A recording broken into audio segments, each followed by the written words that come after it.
топқа бөлініп арқан тартысы ойын ойнаймыз, ұлттық ойын. Қан балдар бірінші топ бүркіт тобы деп аталады. Екінші тобымыз қарлығаш тобы деп аталады. Бүркіт тобы бізде Димаш деген баламыз бүркіт.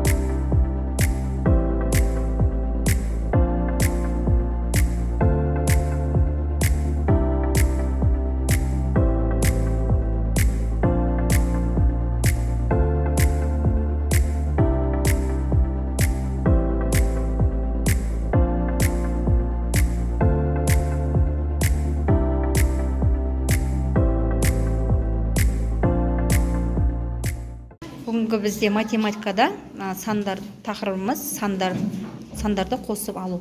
Мен дидактикалық ойын арқылы сандардың көршісін табу ойынын қолдандым. Тақта кім шығады? Димаш келе ғой, сен шығасың ба? Келе ғой.